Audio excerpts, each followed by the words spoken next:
Hello friends, welcome to my YouTube channel KL study friends. MP TET वर्ग 2 जो आपका अगस्त में होने को है, तो इसी के लिए हमारी जो साइंस की क्लासेस चल रही थी, जिसमें हम बायोलॉजी को यहाँ पर कवर कर रहे थे, तो उसी क्रम में ये हमारी नेक्स्ट क्लास है। और इसमें हम सारे के सारे आपके पात्रता परीक्षा के जो सिलेबस हैं उसमें जो टॉपिक दिए गए हैं उसी को यहाँ कवर कर रहे हैं। तो यहाँ पर आपका एक टॉपिक दिया गया है मानव शरीर का संरचनात्मक संगठन। इसमें आपको संपूर्ण मानव की संरचना पढ़नी होती है। तो मानव शरीर के अलग अलग तंत्र होते हैं और ये जो तंत्र होते हैं इनका अध्ययन आपको करना है, क्योंकि यहाँ से बहुत ज़्यादा क्वेश्चन पूछे जाते हैं बायोलॉजी में खास करके। ठीक है, तो यहाँ पर हमारा जो है क्या बोलते पाचन तंत्र, इसके बाद श्वसन तंत्र और सर्जन तंत्र क्लियर हो चुका था। और यहाँ पर हम चौथा तंत्र स्टार्ट किए हुए थे, तंत्रिका तंत्र। ठीक है, तो तंत्रिका तंत्र के भी लगभग 2 सेशन हो गए हैं। इसमें आपको मतलब बॉडी का कोई ना कोई ऐसा पार्ट होता है जो आपके तंत्रिका तंत्र में आपको क्या पढ़ना, मस्तिष्क। ठीक है, इसकी संरचना आपको पढ़नी होती है। इसके पहले हमने उत्सर्जन पढ़ा, तो कुछ विशेष अंग जो होते हैं उनके बारे में आपको जानना चाहिए कि ये क्या है। ठीक है, किस तरीके से मानव शरीर कार्य कर रहा है, सारी चीज़ें। ठीक है, तो जैसे हमने पढ़ा था उत्सर्जन तंत्र, उसमें हमने वृक्क यानी किडनी के बारे में अच्छे से पढ़ा था। सबसे पहले पार्ट में हमने पाचन तंत्र, तो वहाँ पर आपको पूरे दांत की संरचना बताई, जीभ क्या होती है, मुख में कौन कौन से एंजाइम होते हैं, किस तरीके से आपके शरीर में पाचन होता, आहार नाल क्या कहलाती है, कितने भागों में बटी हुई होती है, सारी चीज़ें वहाँ पर देखी। तो ये सारी चीज़ें जानना ज़रूरी है और ये जो लेक्चर हैं आपके लिए बहुत ही इम्पोर्टेंट हैं, क्योंकि यहाँ पर आपको पूरा एनसीईआरटी का डाटा और अदर ऑथेंटिक बुक्स का डाटा देखने को मिल जाएगा। तो इससे पहले हमारी जो क्लास हुई थी उसमें हमने मस्तिष्क के बारे में, क्योंकि जो आपका तंत्रिका तंत्र है उसके 3 भागों में उसको बांट करके पढ़ते हैं। ठीक है, तो यहाँ पर थोड़ा सा हम पिछले लेक्चर को देख लेते हैं कि उसमें हमने क्या कुछ पढ़ा हुआ था। तो यहाँ पर देखिए तंत्रिका तंत्र, तो तंत्रिका तंत्र स्टार्ट किया था, उससे पहले हमने आपको तंत्रिका ऊतक के बारे में बताया हुआ था। जो तंत्रिका तंत्र होता है वो तंत्रिका ऊतक से मिलकर के बना होता है। तो क्या होता है तंत्रिका ऊतक, आपने सुना होगा न्यूरॉन क्या कहलाता है। ठीक है, तो तंत्रिका ऊतक की जो इकाई है वो न्यूरॉन्स कहलाती है, जिसे हम तंत्रिका कोशिका कहते हैं। तो अभी आगे चल करके आप पढ़ेंगे कि जो मस्तिष्क होता है वो किसका बना होता है, तंत्रिका कोशिका का। तो ये भी आपको जानना चाहिए कि ये तंत्रिका ऊतक क्या होते हैं, क्योंकि आपको हम ऊतक वाला टॉपिक बहुत अच्छे से कवर करा चुके हैं।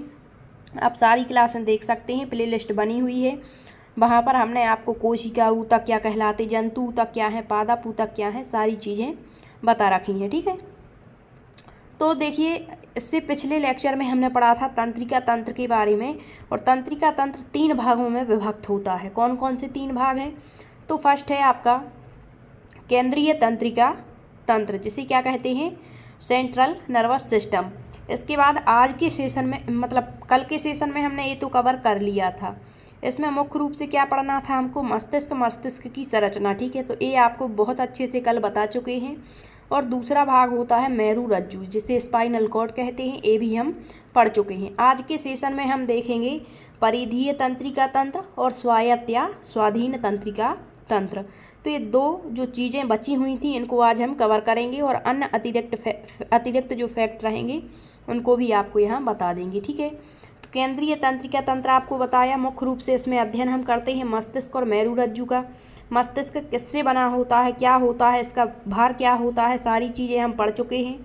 इसके बाद मस्तिष्क जो है 3 भागों में बटा हुआ है, अग्र मस्तिष्क, मध्य और पश्चिम मस्तिष्क। ठीक है, तो इसकी संरचना आपको बताई थी, किसका क्या कार्य होता है ये आपको याद रखना है। मस्तिष्क का सबसे बड़ा भाग कौन सा है, तो प्रमस्तिष्क, जिसे सेरिब्रम कहते हैं। इसके बाद आपका थैलेमस, हाइपोथैलेमस। मध्य मस्तिष्क पढ़ा था, इसमें 2 भाग होते हैं, कार्पोरा और सेरेब्रल पेंडिकल। फिर पश्चिम मस्तिष्क में आपका सेरिबेलम होता है और मेडुला ओब्लांगेटा होता है। ठीक है, इसके बाद होता है मेरू रज्जु, स्पाइनल कॉर्ड, इसका क्या कार्य है ये आपको बता चुके थे।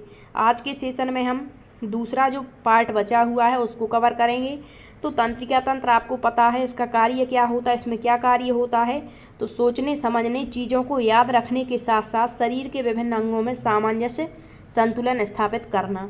3 प्रकार थे, तो ये हम कल कर चुके हैं। आज हम करेंगे परिधीय तंत्रिका तंत्र को स्टार्ट। ठीक है, पेरीफेरल नर्वस सिस्टम। तो इसमें बस आपको इतना जानना है कि जो आपका परिधीय तंत्रिका तंत्र है ये मस्तिष्क और मेरुरज्जु से निकलने वाली तंत्रिकाओं का बना होता है। तो डायरेक्ट क्वेश्चन पूछ सकता है कि मस्तिष्क और मेरुरज्जु से निकलने वाली तंत्रिकाओं का बना हुआ मस्तिष्क का जो भाग है वो कौन सा कहलाता है, तो वो है परिधीय तंत्रिका तंत्र। मस्तिष्क भी आपको अच्छे से पता है और मेरुरज्जु, क्योंकि ये हम कल पढ़ चुके हैं। ठीक है, अब देखिए यहाँ पर जो मस्तिष्क है जिसे कपाल भी कह सकते हैं और मेरुरज्जु, इसमें तंत्रिकाएँ होती हैं। ठीक है, इनमें क्रमशः कपाल और मेरुरज्जु तंत्रिकाएँ पार्टिसिपेट करती हैं।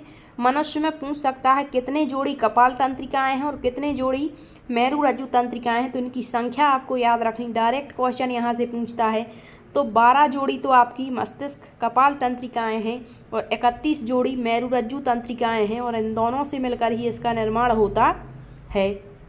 ये हो गया आपका दूसरा तंत्रिका तंत्र का भाग, परिधीय तंत्रिका तंत्र। तीसरा है स्वायत्त या स्वाधीन तंत्रिका तंत्र। ठीक है, तो इसको हमें देखना है। स्वाधीन या स्वाधीन जो स्वायत्त तंत्रिका तंत्र है, इसमें कुछ तो मस्तिष्क की और कुछ मेरुरज्जु की तंत्रिकाएं होती हैं और जो इसका निर्माण करती हैं। यह शरीर के सभी आंतरिक अंगों व रक्त वाहिनियों को तंत्रिकाओं की आपूर्ति करता है।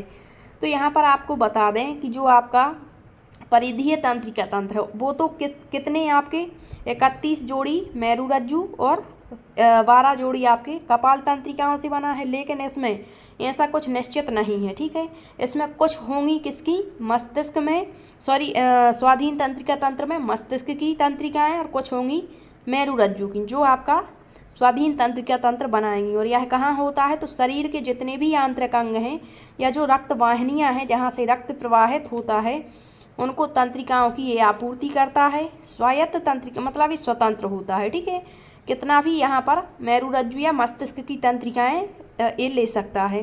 स्वायत्त तंत्रिका तंत्र की अवधारणा को सबसे पहले किसने, तो लैगली ने सन 1921 ईस्वी में प्रस्तुत किया, और यह 2 भागों में बना होता है। यही 2 भाग आपको अच्छे से याद रखने हैं, अनुकंपी और परानुकंपी। अब इनके कार्य याद रखने हैं कि अनुकंपी तंत्रिका तंत्र के क्या कार्य हैं और परानुकंपी तंत्रिका तंत्र के क्या कार्य हैं।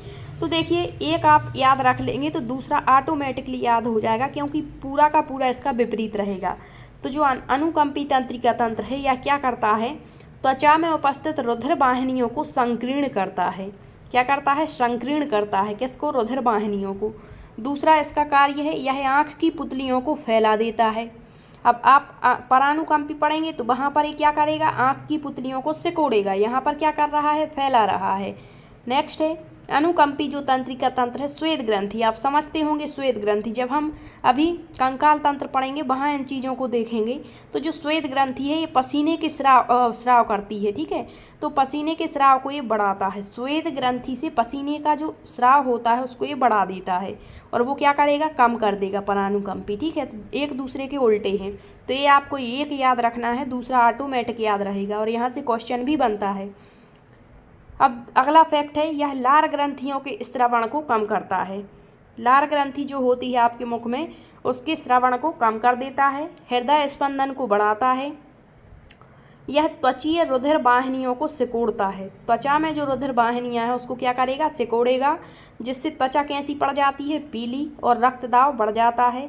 और यह उन रुधिर वाहिनियों को फैलाता है जो हृदय में, मस्तिष्क को, फेफड़ों और कंकालीय पेशियों को संवहनित करती है।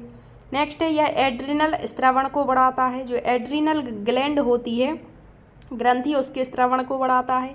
मूत्राशय की पेशियों को ये फैलाता है, और जो परानुकंपी होगा वो सिकोड़ेगा। यह आहार नाल के कर्माणु कुंचन या कर्माणु संकुचन को कम करेगा। पाचन ग्रंथियों के स्रावण को कम करेगा। यह गुदा के स्फिंक्टर को सिकोड़ता है। इस क्रिया में बाल कैसे हो जाते हैं, खड़े हो जाते हैं। श्वसन दर को ये तीव्र करता है, और रुधिर में जो आरबीसी रेड ब्लड सेल्स होती हैं उनकी संख्या में ये वृद्धि करता है। और इसका जो सामूहिक प्रवाह है इससे भय, पीड़ा और क्रोध का प्रभाव पड़ता है। ठीक है, तो ये हैं आपके किसके, अनुकंपी तंत्रिका तंत्र के कार्य।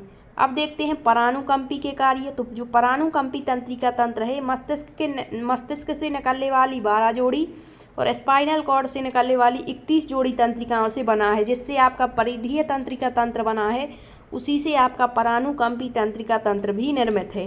अब वहाँ पर क्या था, और अनुकंपी में आँख की पुतलियों को फैला रहा था। ये क्या करेगा, आँख की पुतलियों को सिकोड़ता है। नेक्स्ट, श्वेत ग्रंथि से पसीने के स्राव को ये घटाएगा, वो बढ़ा रहा था, ये कम करेगा। लार ग्रंथि के स्रावण को ये बढ़ाएगा। एड्रिनल स्रावण को कम करेगा। मूत्राशय की पेशियों को ये सिकोड़ेगा। रुधिर वाहिनियों को फैलाएगा। लेक्राइमल ग्रंथि के स्रावण को ये कम कर देगा। रक्त में शर्करा के स्तर को कम करेगा। आहार नाल के क्रमाणु कुंचन को ये बढ़ाएगा, वो कम कर रहा था। यह पाचन ग्रंथियों के स्रावण को बढ़ाता है। गुदा के इंस्पेक्टर को फैलाता है। इस क्रिया से बाल खड़े नहीं होते हैं। श्वसन दर को ये कम करता है। रक्त दाब को कम करता है। रुधिर में आरबीसी की संख्या में कमी करता है। तंत्रिका तंत्र के सामूहिक प्रवाह से आराम और सुख की स्थितियाँ उत्पन्न करता है। तो यहाँ कन्फ्यूजन होगा जब आप दोनों को याद करेंगे, इसीलिए बेस्ट रहेगा एक को याद करिए, दूसरा ऑटोमेटिकली यहाँ पर कवर हो जाएगा। और ऐसा नहीं है कि यहाँ से क्वेश्चन नहीं बनता, क्वेश्चन कहीं से भी उठ करके आ सकता है, इसीलिए आपको हर एक टॉपिक को यहाँ पर अच्छे से कवर करके रखना है, ठीक है। तो यहाँ पर ये हुआ आपका स्वायत्त या स्वाधीन तंत्रिका तंत्र। अब देखिए कुछ जो आवेग आपने अभी पढ़ा कि आवेगों का संचरण होता है, तो तंत्रिका ऊतक हमने बताया, वहाँ भी आवेग शब्द आया हुआ था। तो ये आवेग होता क्या है, मेन रूप से इसे हम सिग्नल कहेंगे। क्या, सिग्नल कहेंगे। तो देखिए जो आपकी तंत्रिकाएं हैं इसमें आवेग का संचरण कैसे होता है। तो तंत्रिकाओं में आवेग के संचरण के लिए सोडियम की आवश्यकता पड़ती है। वैसी नसें जो आवेग अर्थात जो सिग्नल को ले जाने और ले आने का कार्य करती हैं, उन्हें ही हम तंत्रिका या नर्वस कहते हैं। तो समझ गए तंत्रिका क्या कहलाती है, वैसी कोशिकाएं जो सिग्नल या जो आवेग हैं उसको ले जाने का और ले आने का कार्य करती हैं, वो क्या कहलाती तंत्रिकाएं। जैसे हमारा मस्तिष्क है, हमारे सामने कोई सूचना आई, कोई समस्या आई या जो कुछ भी आया, ठीक है, तो ऐसा कोई ना कोई तो हमारे शरीर के अंदर ऐसा तंत्र होगा जो उस सूचना को हमारे मस्तिष्क तक ले जाता है और पुनः उसका रिप्लाई करवा देता है, ठीक है, कि ये चीज़ ए है। तो यही क्या कहलाती है, तंत्रिका कहलाती है, ठीक है। मतलब आवेग को ले जाने और ले आने का जो कार्य करती है वो क्या है, तंत्रिका है। अब नर्वस जो है आपकी तंत्रिका जो है वो कितने प्रकार की होती हैं, 3 प्रकार की।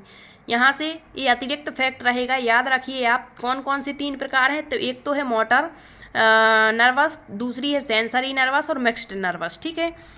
तो यह जो है पहला जो है मोटर नर्वस, यह आवेग को ब्रेन से बॉडी तक ले जाता है। मतलब कोई भी आपका सिग्नल आया तो वो ब्रेन से कहाँ ले जाएगा, बॉडी के विभिन्न पार्ट्स तक ये ले जाता है, ठीक है। दूसरी है सेंसरी नर्वस, यह शरीर से आवेग को ब्रेन तक, मतलब कोई शरीर में कहीं भी हलचल होती है तो शरीर से उस आवेग को, सिग्नल को किसे बताता है, ब्रेन में। जैसे हमें कहीं पर भी दर्द हुआ तो ये पता कौन देगा, आपका सेंसरी नर्वस, किसको, ब्रेन को, ठीक है, कि यहाँ पर दर्द हो रहा है। नेक्स्ट है मिक्स्ड नर्वस, ऐसी नर्वस होती है, ऐसी तंत्रिका होती है जो सिग्नल को ब्रेन से बॉडी तक भी ले जाएगी और बॉडी से ब्रेन तक भी ले आएगी। मतलब ये दोनों का कार्य करती है, उसी को हम मिश्रित तंत्रिका कहेंगे, ठीक है। तो ये 3 तंत्रिकाओं के प्रकार हैं जिनको आपको याद रखना है, यहाँ से क्वेश्चन पूछ लेता है। अब थोड़ा सा स्पाइनल कॉर्ड के बारे में देखिए।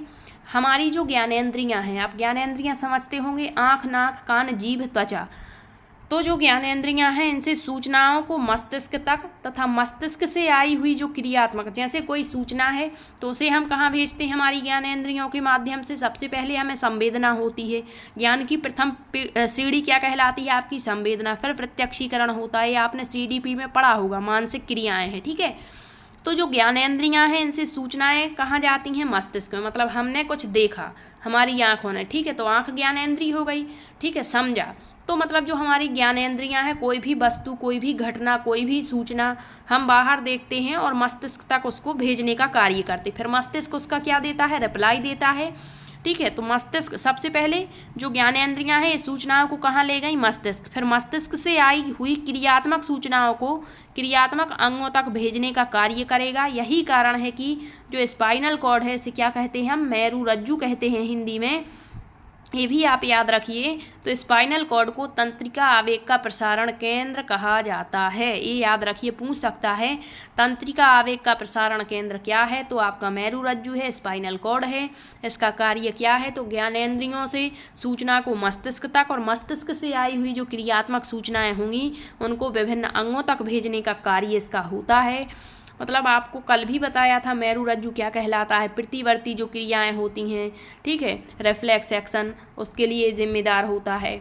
तो स्पाइनल कॉर्ड समझ गए और यहाँ आप तंत्रिका आवेग भी समझ गए क्या कहलाते हैं तंत्रिका आवेग, ठीक है।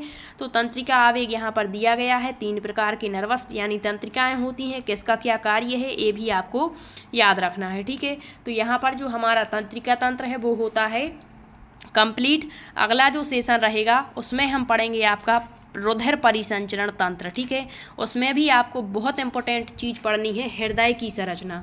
जैसा यहाँ पर हमने मस्तिष्क की संरचना पढ़ी हुई है, और आप यकीन मानिए जब आपके ये पूरे सेशन कवर हो जाएंगे तो बहुत सारे डाउट आपके बनेंगे कि कहाँ पर हमने क्या पढ़ा हुआ है। तो थोड़ा सा धैर्य के साथ में समझ करके चीज़ों को क्लियर करिएगा, क्योंकि जब एग्ज़ाम देने को हम जाते हैं और वहाँ क्वेश्चन आते हैं तो इतना ज़्यादा कन्फ्यूजन क्रिएट होता है कि कुछ बता नहीं सकते, ठीक है। तो थोड़ा सा आप समझ के और चीज़ों को अच्छे से कवर करिए, हर चीज़ आपको याद रहेगी। तो यहाँ पर अगले सेशन में हम हमारा जो है रुधिर परिसंचरण तंत्र स्टार्ट करेंगे। उसमें आपको हृदय, धमनियाँ क्या कहलाती हैं, सिराएँ क्या होती हैं, खुला परिसंचरण तंत्र क्या होता, बंद क्या होता, हृदय की क्रियाविधि आपको पढ़नी है, ये सारी चीज़ें, ठीक है। तो मिलते हैं अगले सेशन में। यदि यहाँ पर आपका कोई डाउट बन रहा है तो आप कमेंट्स के जरिए पूछ सकते हैं।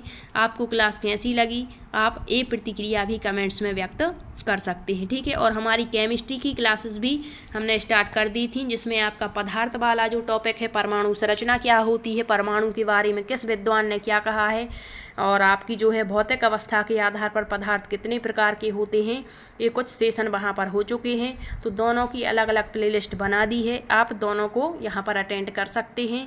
मिलते हैं अगले सेशन में, तब तक के लिए सभी का बहुत बहुत धन्यवाद।